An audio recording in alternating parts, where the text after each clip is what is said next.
Hello everyone, welcome to your channel Genius Chem Point. Friends, rate science के लिए जो question series अपन ने start कर रखी थी, आज कुछ नए क्वेश्चनों को लेकर चर्चा करेंगे। तो बिना टाइम वेस्ट किए अपना आज का पहला क्वेश्चन रहेगा, छोटी माता यानी चिकन पॉक्स का संचरण किस वायरस के द्वारा होता है? वेरिसेला जोस्टर, एंट्रोवायरस, अर्बोवायरस, इनमें से कोई नहीं। तो इसका सही आंसर है वेरिसिला जोस्टर। वेरिसिला जोस्टर है जो छोटी माता या चिकन पॉक्स के रोग का रोग वाहक है, यानी इसके द्वारा रोग होता है। नेक्स्ट क्वेश्चन है, एनीमिया में किसकी कमी होती है? रक्त की, विटामिन की, जल की, खनिज लवण की। तो इसका सही आंसर है रक्त की, यानी एनीमिया में रक्त की कमी होती है। और रक्त में भी किसकी कमी होती है? हीमोग्लोबिन। हीमोग्लोबिन की कमी होती है, जिससे आयरन की कमी आ जाती है। इस आयरन की कमी को अपन क्या बोलते हैं? एनीमिया। नेक्स्ट क्वेश्चन है, कार्य करने की क्षमता कहलाती है। तो कार्य करने की क्षमता शक्ति, बल, ऊर्जा और संवेग। तो कार्य करने की क्षमता को शक्ति कहा जाता है। तो इसका सही आंसर होगा शक्ति।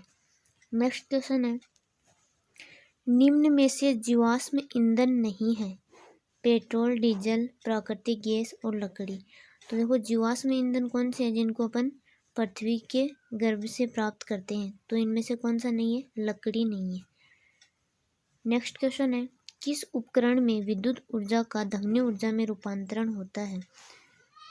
मोटर, विद्युत चुंबक, विद्युत घंटी, विद्युत हीटर। तो इसका सही आंसर रहेगा विद्युत घंटी। विद्युत घंटी क्या करेगी? विद्युत ऊर्जा को ध्वनि ऊर्जा में रूपांतरित करती है। नेक्स्ट क्वेश्चन है, सरल मशीन का उदाहरण है। देखो, ये अपने सिलेबस का नहीं है, पर फिर भी देख लो, पेचकस, सुई, ए व बी दोनों, कैंची। तो इसका सही आंसर रहेगा ए व बी दोनों। नेक्स्ट है, किसी जीव की मूल संरचना का अंग है? कोशिका भित्ति, कोशिका झिल्ली, कोशिकांग और कोशिका। तो देखो, शरीर की जो मूल संरचना की इकाई होती है वो होती है कोशिका, यानी संरचनात्मक और क्रियात्मक इकाई क्या है? कोशिका। नेक्स्ट क्वेश्चन है, जंतुओं में मादा जननांग है? वृषण, शुक्राणु नलिका, अंडवाहिनी, मूत्राशय। तो देखो, अंडवाहिनी में ही क्या होता है? निषेचन की प्रक्रिया होती है। तो मादा जननांग क्या होगा? अंडवाहिनी। नेक्स्ट क्वेश्चन है, अंतःस्रावी ग्रंथि है? आमाशय, पित्ताशय, छोटी आंत, पीयूष ग्रंथि। तो इसका सही आंसर है पीयूष ग्रंथि। पीयूष ग्रंथि क्या है? अंतःस्रावी ग्रंथि है। जबकि आमाशय, पित्ताशय और छोटी आंत ये क्या है? डाइजेस्टिव सिस्टम के भाग है। तो इसका सही आंसर होगा पीयूष ग्रंथि। नेक्स्ट क्वेश्चन है, विद्युत का सुचालक पदार्थ है? प्लास्टिक, अभ्रक, धातु और कागज। तो धातुएं होती हैं वो विद्युत की सुचालक होती है। C is the right answer. Next question देखो,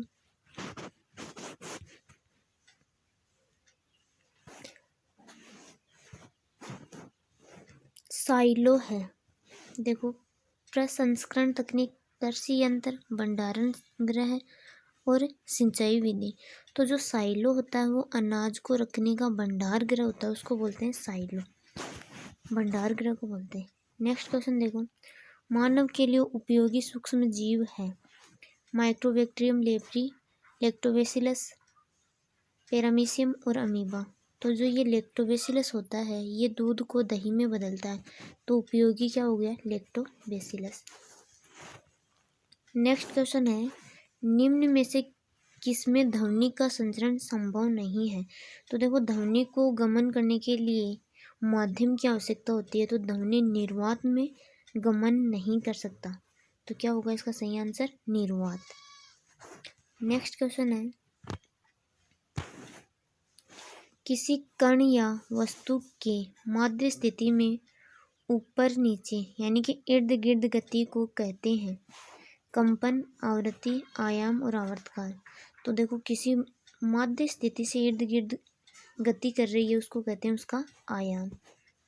नेक्स्ट क्वेश्चन है, 0 डिग्री सेंटीग्रेड पर वायु में ध्वनि की चाल होती है। तो जो 0 डिग्री सेंटीग्रेड पर वायु में ध्वनि की चाल होती है वो होती है 331 मीटर प्रति सेकंड। इसका सही आंसर होगा डी। नेक्स्ट क्वेश्चन देखो, एक कंपन में लगे समय को कहते हैं। तो देखो, एक कंपन में लगे समय को तो कहेंगे उसका आवर्तकाल, और एक सेकंड में होने वाली जो कंपनों की संख्या है उसको कहेंगे उसकी आवृत्ति। और आयाम किसको कहेंगे, जो वस्तु की माध्य स्थिति है उसके इर्द गिर्द होने वाली गति को उसका क्या कहते हैं, आयाम। तो लगे समय को कहेंगे आवर्तकाल। मर्तोपजीवी का उदाहरण है। मर्तोपजीवी यानी जो सड़े गले पदार्थों से अपना भोजन प्राप्त करते हैं उसको बोलते हैं मर्तोपजीवी। अमरवेल, सेवाल, राइजोबियम और मशरूम। तो इसका सही आंसर है मशरूम। नेक्स्ट क्वेश्चन है, विद्युत स्विच बनाए जाते हैं पत्थर से, ग्रेफाइट से, बेकेलाइट से, एक्रिलिक से। तो इसका सही आंसर है बेकेलाइट से। नेक्स्ट क्वेश्चन है, कम प्रदूषित ईंधन का उदाहरण है। गोबर के उपले, केरोसिन, पेट्रोल, हाइड्रोजन गैस। तो इसका सही आंसर है हाइड्रोजन गैस, ये प्रदूषण कम करती है।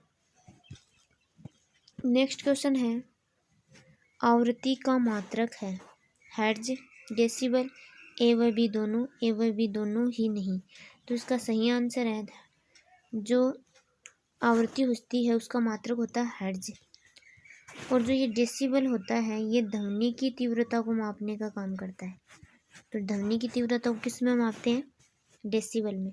नेक्स्ट क्वेश्चन देखो, ध्वनि उत्पन्न होने का कारण है कंपन, संचरण, वेग, इनमें से कोई नहीं। तो जो ध्वनि होती है उत्पन्न वो कंपन के कारण होती है। तो इसका सही आंसर होगा कंपन। नेक्स्ट देखो, विद्युत घंटी विद्युत धारा के किस प्रभाव पर आधारित है। तापीय प्रभाव, रासायनिक प्रभाव, चुंबकीय प्रभाव, जूल प्रभाव। तो जो विद्युत घंटी है वो चुंबकीय प्रभाव पे कार्य करेगी। नेक्स्ट क्वेश्चन देखो, कबाड़ से विद्युत पदार्थों को पृथक करने के लिए किसका उपयोग किया जाता है। विद्युत चुंबक, फ्यूज, विद्युत सेल, निमज्जन, छड़। तो विद्युत चुंबक का उपयोग किया जाता है।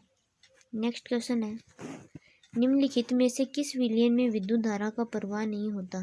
तो देखो, विद्युत धारा का प्रवाह कौन से विलयन में नहीं होगा, जिस विलयन में कोई आयन नहीं होगा उसमें विद्युत धारा का प्रवाह नहीं होगा। तो इसके कॉपर सल्फेट, सिल्वर नाइट्रेट, आसुत जल और नमक युक्त जल। तो देखो, आसुत जल में कोई आयन नहीं है तो आसुत जल में विद्युत का संचरण नहीं होगा। नेक्स्ट क्वेश्चन है, निम्नलिखित में से विद्युत घंटी का अवयव नहीं है। लोहे की पत्ती, संपर्क पेच, कुंडली और चुंबकीय सुई। तो इसका सही आंसर है चुंबकीय सुई विद्युत घंटी का अवयव नहीं है। नेक्स्ट क्वेश्चन है, यदि कोई वस्तु पृथ्वी से 11.2 किलोमीटर प्रति सेकंड से अधिक वेग से ऊपर की ओर प्रक्षेपित की जाती है तो वस्तु पुनः पृथ्वी पर आएगी, पृथ्वी के कक्ष में चक्कर लगाएगी, अंतरिक्ष में चली जाएगी, इनमें से कोई नहीं। तो देखो, जो 11.2 किलोमीटर प्रति सेकंड है ये किसी भी वस्तु का पृथ्वी से पलायन वेग है। तो इससे अधिक वेग से अगर आप प्रक्षेपित करोगे तो वो वस्तु अंतरिक्ष में चली जाएगी। तो इसका सही आंसर होगा सी, अंतरिक्ष में चली जाएगी। नेक्स्ट क्वेश्चन है, भारत द्वारा अंतरिक्ष में भेजे गए प्रथम कृत्रिम उपग्रह का नाम है। तो जो प्रथम कृत्रिम उपग्रह वो है आर्यभट्ट, ये सभी जानते हो। तो इसका सही आंसर होगा आर्यभट्ट। नेक्स्ट क्वेश्चन देखो, संचार के लिए प्रयोग किया जाने वाला उपग्रह कहलाता है। तो संचार के लिए उपयोग में किया जाने वाले ग्रह को अपन बोलते हैं भू स्थिर उपग्रह। C is the right answer. Next question है, रेडियो में भारत में रेडियो प्रसारण किस सन में प्रारंभ हुआ। तो इसका सही आंसर है, भारत में रेडियो का प्रसारण 1927 में प्रारंभ हुआ था। नेक्स्ट क्वेश्चन है, हमारे देश में सर्वप्रथम टेलीफोन एक्सचेंज की स्थापना कहाँ हुई थी। तो टेलीफोन एक्सचेंज की स्थापना दिल्ली, पुणे, मुंबई, बेंगलुरु, इनमें से मुंबई में हुई थी। तो इसका सही आंसर हो जाएगा मुंबई। तो फ्रेंड्स, आज के वीडियो में अपन ने 30 क्वेश्चन किए हैं। इनमें से आपके कितने सही हो रहे हैं इससे आप अपना एनालिसिस कर सकते हो। आज के लिए इतना ही। Thanks for watching.